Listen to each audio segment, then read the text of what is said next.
Halo teman-teman, pada video kali ini saya akan membahas cara mudah menghitung dividen yield di RTI Bisnis. Oke, langsung kita mulai aja.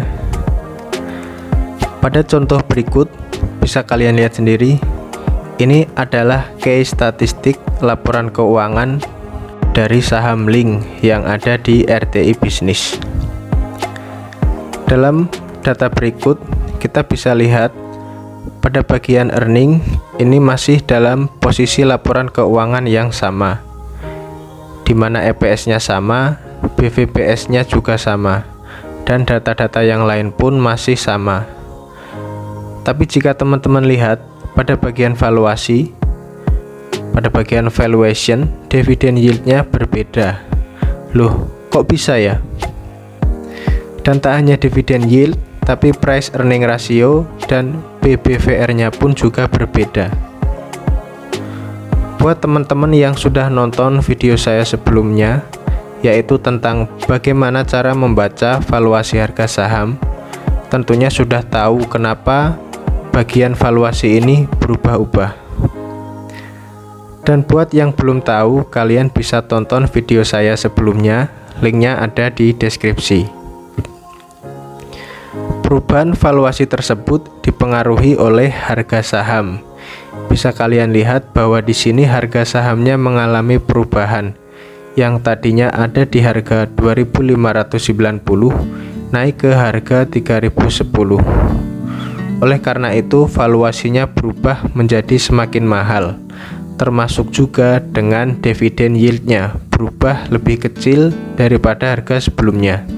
Nah, pertanyaannya adalah kok bisa dividen yield-nya ini berubah? Buat teman-teman yang belum tahu bagaimana cara menghitung dividen yield ini, silahkan kalian tonton video ini sampai habis dan jangan di skip, karena video ini akan membahas tuntas tentang bagaimana menghitung dividen yield. Oke, langsung kita mulai bahas satu persatu. Coba kalian perhatikan flowchart berikut ini. Ini adalah flowchart dari proses bagaimana dividen yield itu terbentuk. Sebelum menuju ke dividen yield, teman-teman perlu tahu dulu apa sih dividen itu. Dividen merupakan bagi hasil atas laba bersih dari suatu perusahaan kepada pemegang sahamnya dengan persentase tertentu. Dari laba bersih inilah didapatkan earning per share, yaitu laba per lembar saham. Ini adalah salah satu indikator yang akan membentuk dividen yield. Untuk cara perhitungan EPS-nya tidak akan saya bahas di video ini, karena saya sudah pernah membuat videonya sebelumnya, yang kalian bisa tonton videonya, linknya ada di deskripsi. Setelah itu kita menuju ke DPR. Nah, apa itu DPR? Bukan Dewan Perwakilan Rakyat ya teman-teman. DPR adalah singkatan dari Dividend Payout Ratio. Dividend Payout Ratio merupakan rasio yang menunjukkan berapa persen besarnya laba bersih. Dalam hal ini EPS yang akan dibagikan menjadi dividen kepada pemegang sahamnya. Jadi pada dasarnya dividen itu diambil oleh laba bersih perusahaan, namun tidak semua laba bersih perusahaan itu dijadikan dividen. Maka dari itu ada persentasenya, berapa persen yang akan dijadikan dividen. Itulah yang dinamakan Dividend Payout Ratio. Nah, jika laba bersih perusahaan itu tidak dibagikan seluruhnya menjadi dividen, lalu sisanya dikemanakan?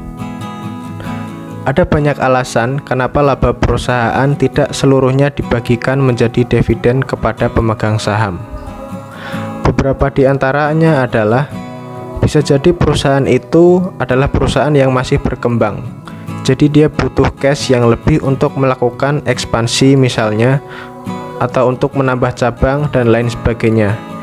Bisa juga laba bersih tersebut sisanya dijadikan untuk cadangan cash, untuk berjaga-jaga jikalau bisnis perusahaan mengalami perburukan, maka masih bisa diselamatkan dengan cash tersebut.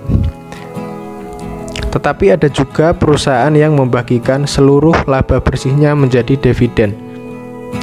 Biasanya perusahaan yang seperti ini sudah tidak memiliki potensi untuk berkembang lebih jauh lagi, atau bisa dibilang perusahaan tersebut sudah mencapai top performance.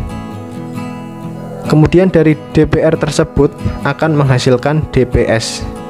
Apa itu DPS? DPS adalah singkatan dari dividen per share atau dividen per lembar sahamnya. Dan DPS merupakan hasil dari persentase DPR terhadap EPS-nya. Setelah DPS, kemudian indikator terakhir yang membentuk dividen yield adalah harga saham. Perbandingan antara DPS dan harga saham inilah yang membentuk dividen yield. Oke, kita langsung saja praktekkan biar tidak pusing dan lebih mudah untuk dipahaminya. Berikut adalah contoh studi kasus. Sebuah perusahaan menghasilkan laba bersih sebesar 100 juta dengan jumlah saham beredar sebanyak 100.000 lembar. Maka didapatlah earning per share-nya atau laba per lembar sahamnya sebesar Rp1.000. Dalam hasil rapat umum pemegang saham, disetujui bahwa persentase besarnya laba bersih yang akan diatribusikan sebagai dividen adalah 50%. Maka jadilah DPR-nya sebesar 50%. Sementara 50% sisanya akan dimasukkan ke cadangan kas perusahaan. Dengan total EPS sebesar 1.000 dan DPR sebesar 50%, maka 50% dari 1.000 adalah 500. Dan ini adalah DPS atau dividen per lembar saham yang nantinya akan menjadi hak pemegang saham sebagai dividen. Setelah mendapatkan nilai DPS, maka selanjutnya yang kita butuhkan adalah harga saham atau harga beli kita pada suatu saham yang akan membagikan dividen. Dalam contoh berikut, harga sahamnya adalah 5.000 per lembar. Dan rumus untuk menghitung dividen yield adalah DPS dibagi harga saham dikali 100%. Dan dalam contoh berikut, maka 500 dibagi 5.000 dikali 100%, maka hasil dividen yieldnya adalah 10%. Yang berarti, jika kita menanamkan modal atau memiliki saham ini dengan nilai nominal 10 juta, maka kita akan mendapatkan dividen yield sebesar 10% dari modal yang kita tanamkan tersebut. Maka kita akan mendapatkan dividen sebesar 1 juta. Dari contoh studi kasus ini, semoga kalian yang menonton video ini bisa paham tentang bagaimana cara menghitung dividen yield atau menghitung berapa besaran dividen yield yang akan kita terima jika kita mau membeli suatu saham. Dan kalau masih ada yang belum paham, nanti bisa ditanyakan di kolom komentar aja ya. Dan berikut adalah contoh dari DPR, DPS, dan EPS yang tertera pada RTI Bisnis. Bisa kita lihat bahwa besaran dividen payout ratio atau DPR-nya itu tidak menentu ya, cenderung tidak stabil dan sering berubah-ubah. Karena pada dasarnya penentuan besaran laba bersih yang akan dibagikan menjadi dividen itu dirapatkan terlebih dahulu melalui rapat umum pemegang saham, sehingga hasilnya mungkin akan berbeda-beda tergantung kesepakatan pada rapat tersebut.